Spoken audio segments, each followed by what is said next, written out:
What's up, guys? Back with another video, and today we are at... Why don't you just hold it like this? Where are we? One minute.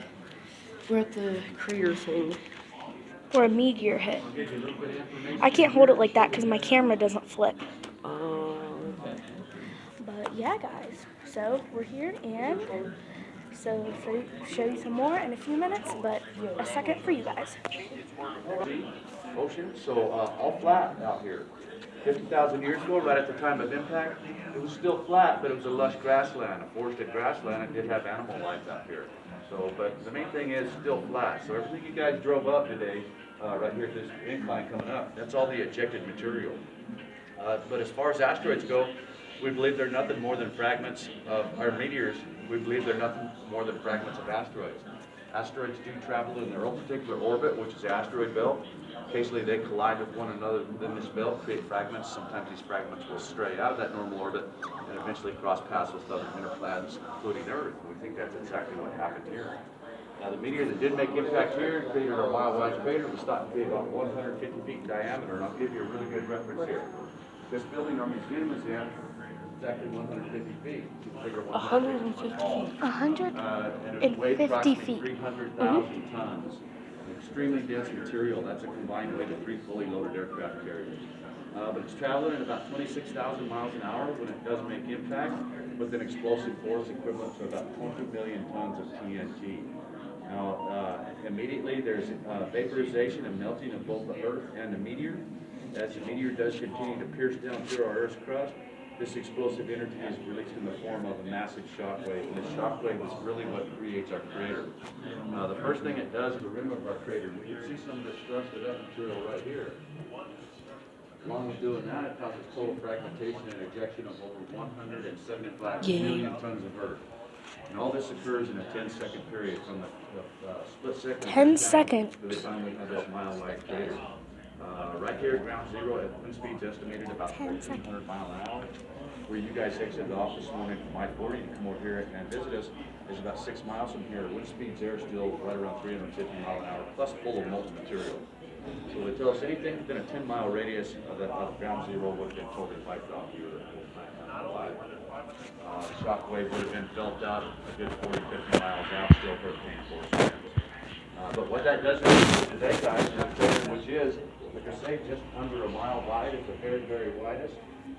And the crater is about 550 feet deep from the rim down to the floor. It's 55 stories deep. Now, if you were to walk this little trail all the way around the very top of the rim of the crater, you'd be walking about 2.4 miles. So we do think the crater is probably still very similar to what it was right after impact 50,000 years ago. The two major differences being the rim of the crater about 20 to 30 feet higher all the way around. All the way And the around. depth of the crater about another 150 feet, so making it about 700 feet deep right after the impact. So that does mean in 50,000 years, our crater has filled up 150 feet.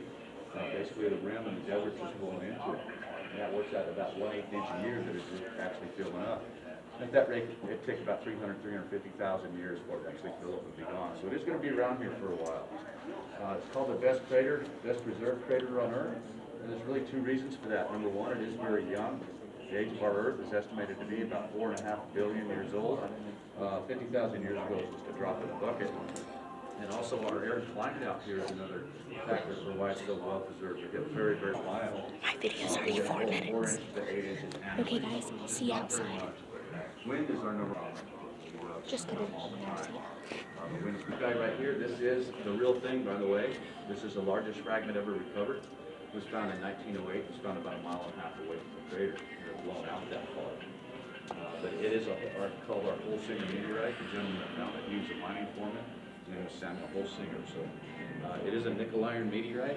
92% iron, about 7% nickel, and the remaining 1% is about 80 different trace elements: gold, silver, platinum, iridium, cobalt, even some diamond material in there called carbon. But elements all known in that. But this little guy, this will give you an idea how dense this is. This little fragment right here weighs 1,406 pounds. So that's how dense that material is. Look at you. Now is the time to go. What I do ask of you, one thing, please stay on our guided path at all times. Don't pick up any rocks or anything like that. Don't step off the path. And also, folks, this is Arizona. So we have snakes out here. Some of them are poisonous. So that's why let's say half mile. See you outside. Bye. Waiting for you. Hold on. Let him lead the way, Evan. Oh, I'm sorry. Yeah, go right around the corner there, folks. There's a great big platform. You guys can be taken in the crater. Guys, that's a half mile. He won't go into the place. Can I pick them up? All right, just let everybody know that you can't turn around and come back. More of them right here. All right, you let this. Oh, right, guys. We're outside. I forgot. Look how big it is.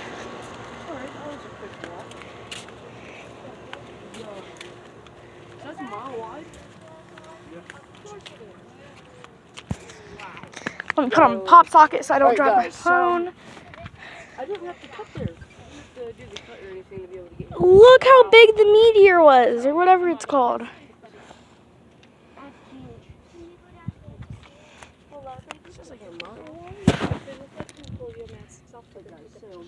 Okay.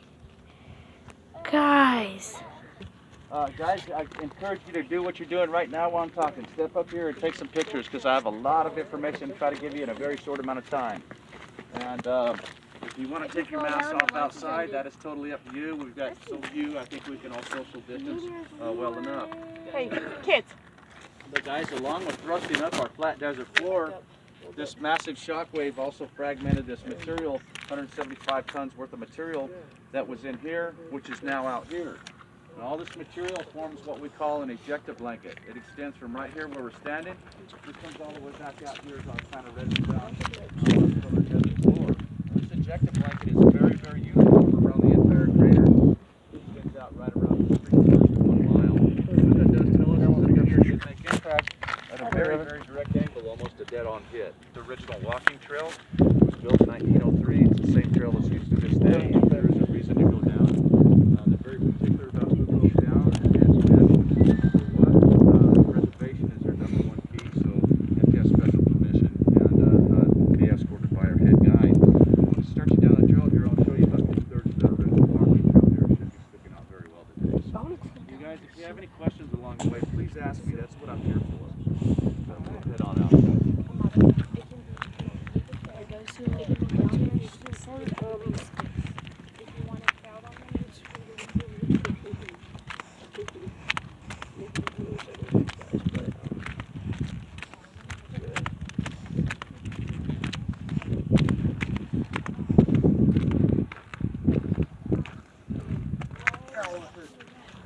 All right, guys, everybody see this blonde line that the meteor actually made impact on, and I'll point out the other end of that fault line when we get up to our turnaround point there. But it's about 45 minutes to get down to the bottom of the crater, and to climb back out, it's about an hour and 45 minutes. That's how rough and steep it is. This is the less steep part of the whole trail right here. So. 45 minutes to get to the bottom, Yeah, it's a rough trail. and an hour and 45 minutes to get back up. Yep, it's a rough climb out of there. You should have brought your little thing, Evan, to put it on your waist. Oh, it has to be you have to be a scientist or a geologist or actually one of the family. Kind of a fault line where the meteor actually made impact on. It blew out our crater walls a little bit further. So the miners made their walking trail up this side. The other end of that fault line is right over here at this kind of light colored angle. And you're going to see some timber at the bottom. And that's going to be significant when I explain about the mining operation. Then look just to the bottom of it, to the right, you're going to see kind of a zigzag trail. That's a pack mule trail. I forgot to mention, we used to do tours all the way down into the bottom to the main shaft down here, and also all the way around the crater, and the #1 reason was safety and liability. Too many people were getting injured because the trails were degrading so badly. And with our high winds and our unpredictable currents, it is just extremely hazardous to try to get anything flown down in there to try to rescue people if need be. So. I'm sorry, excuse me. Yes, ma'am. My daughter just got a bloody nose. Okay.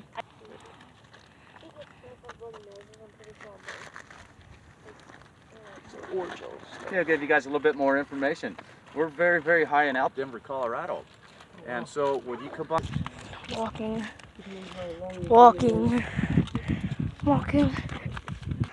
Guys. Doing okay? Yeah. Okay, good deal. So you can come over here and sit down if you'd like. Okay guys, I'm going to point out a little bit of or give you a little bit of information on our geology out here. This is what we refer to as the Colorado Plateau. And what we have is three main geologic layers that were affected by the impact. Our top desert floor is this reddish color, rust color, that's a Moenkopi sandstone. And that's what we see out here. Directly below that is a Kaibab limestone. And this is a more yellow material, and that's what all the large boulders are that you see that have been fragmented and blown out. And just take a look at how far some of these boulders are blown out here, in our ejecta blanket. Then directly below that, we've got this almost snow white layer of Coconino sandstone. So there's our three different layers right there. And I'll show you how they lay out here in nature actually. If you guys will look right over here, you're going to see this huge boulder on the horizon here, and all the yellow material around it. That's our Kaibab limestone, our second layer. Now look down a little bit, you see this big white slide. That's our Coconino sandstone. So here's our third layer right on top. And if you look over to the left of those two layers right there, you're going to see our layer of desert floor right through there.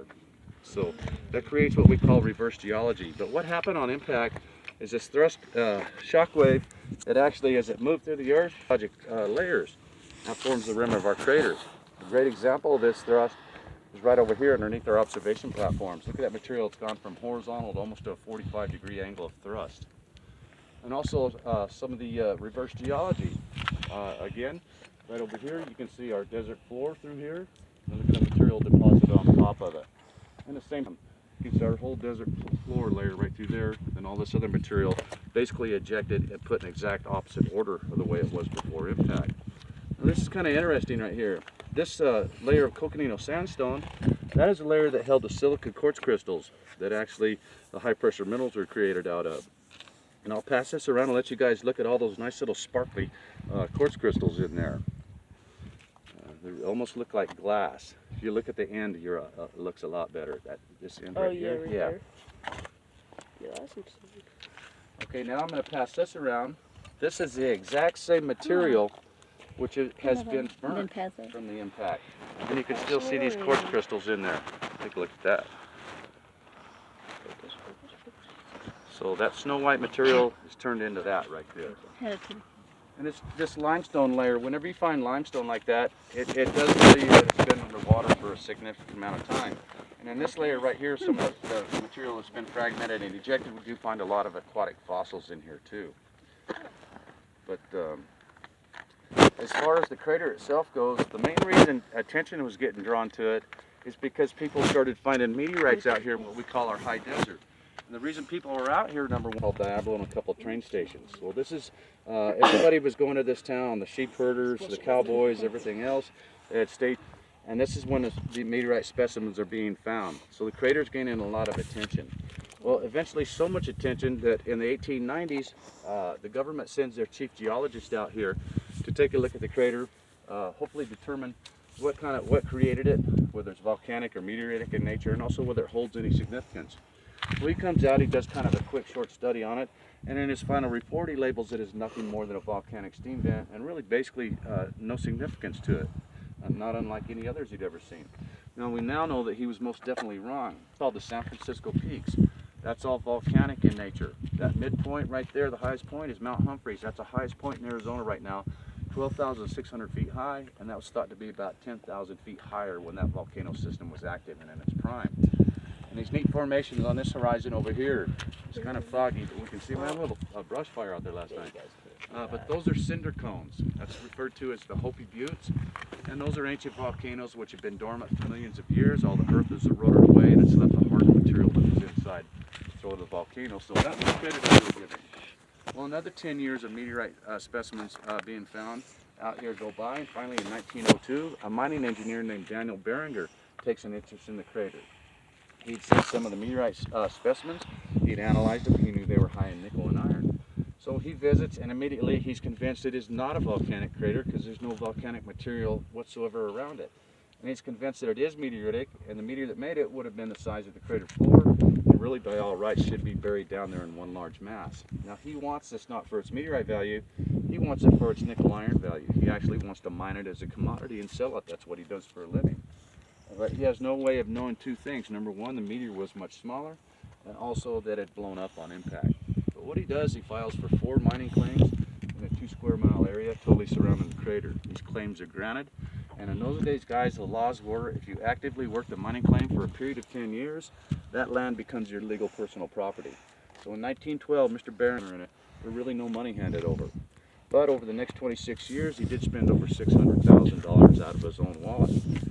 So it did cost him, and that's a lot of money. That's about $8.4 million in our money today. But in those 26 years, he dug and bored both approximately 28 different exploratory shafts all around the crater. That's in the floor, the walls, and the rim, looking for this large mass that wasn't there. What we're seeing down here in the very center of the crater, around that white material, that is his very first exploratory mine shaft. And it's unique because it's a hand-dug shaft. It's about 15 feet across, and those poor old boys dug down there to about 180 feet. And at that level, they didn't strike meteorite, they struck water. They hit our water table, our natural underground water source. So of course that shaft flooded out, they gave up on it. If you look to the right, there's another hand-dug shaft with a grate over it. And then over here to the right, there's another one over here. Now as his technology got better, he got away from hand digging and he went to mechanical drilling using what they call a heat and steam drill. So the shafts are much smaller, much more efficient, and a lot safer, I'm sure, for his men. But that heavy equipment you see down there, this is going to give you a really good idea how far down that is. Remember, we're 55 stories deep. A large item that looks like a great big barbecue is actually a 15-foot long, 12-foot tall steam boiler. Next to it is a steam-powered winch, which he used in his operations. And the way he got those down there, those were put down there in 1905, the way he got those down there is he utilized this fault line over here. You can see all this timber. He actually built a wooden slide from the crater rim to the crater floor, and he used a mule-powered winch to slowly lower that equipment down there. And then, of course, he used that pack mule trains to bring down some of the other supplies. He had buildings down there at one time. He had a large building over the main shaft. He had bunkhouses. He had a blacksmith shop. He had all kinds of stuff down there. But Mr. Barringer, his very final mining attempt was right straight across from us, guys. There's a V-notch in the rim. You can see the stripe of white material or red material. And a lot of the timber from that rig over there. Well, he bored down right at 1,400 feet. His drill bit got stuck. He had other mechanical difficulties, and really at that time he was out of money. So he returned to Philadelphia, fully intending to come back out. But keep in mind, when he took this endeavor on, he was highly ridiculed by the scientific community because the government geologist was very prestigious, and he determined this as a volcanic steam vent and basically worthless. So all this time he was looking for this large mass for its monetary value. He was collecting data that he was finding in the crater, sending it off to scientific organizations around the world to try to prove his theory. Some of this information was, number one, the massive amount of nickel iron fragments he did find in the crater, but nothing large like the piece we saw in there, but he found a lot. Also he discovered that by drilling down through the crater floor several hundred feet below the crater floor was he passed away in 1929 unexpectedly before he even came back out. But he had 8 kids at the time. He willed his 2 square miles to his children, and instantly they became legal owners. Believe it or not, folks, it's still in the Barringer family today for that reason. And that's why we're not a state park or a national park. It is still what they call family owned. It's privately held, so all our revenue does come from you guys that visit. We're extremely grateful for that. So, but that really signaled the end of the mining operation. None of his kids wanted to travel out here and continue his operation. Even one of his sons was a mining engineer, just as he was. So for the next 10 years, it's probably when the crater area probably lost the most amount, tonnage-wise, of meteorite specimens. The mining operation had really got a lot of attention on the crater, and also Route 66, which is now I-40 that you guys came off today, was freshly paved. So people were bouncing up an old wagon trail, come over here, take a look at the crater, and hopefully take a souvenir home. And I don't blame them, I'd have done the same thing. Finally, about that time, a large private cattle ranch called the Barty Bar, they got 300,000 acres around Barringer's property. And they ended up leasing his 2 square miles from him. And they said for the grazing rights in the official paperwork, but they must have had rock-eating cattle because there's not much grazing out here.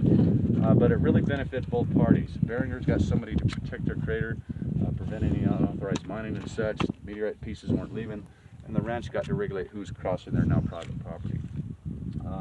Barringer had a small one-room rock cabin, one-room rock cabin, quarter-mile down the trail. He used both as his mining headquarters and his residence. Well, the ranch, the wife of the ranch general manager in 1942, she got permission to turn that into the very first Meteor Crater Visitor Center. Did very well. She had to have cars backed up for miles. She ran it for 13 years. Eventually, they renegotiated their agreement. That allowed our new modern center to be built in 1957. And that's the building that our museum is in, guys, that 150-foot long building. And that's the second building. The first one was only up for a year and a half before high winds almost totally destroyed it. Would support its design, so they declined it. They went with other gentlemen, Philip Johnson. Now, when Okay, this is actually guys, proven this to is be a starting to meteor get impact super site in the long. 50s, So I'm gonna have to end it, and peace. NASA felt it'd be very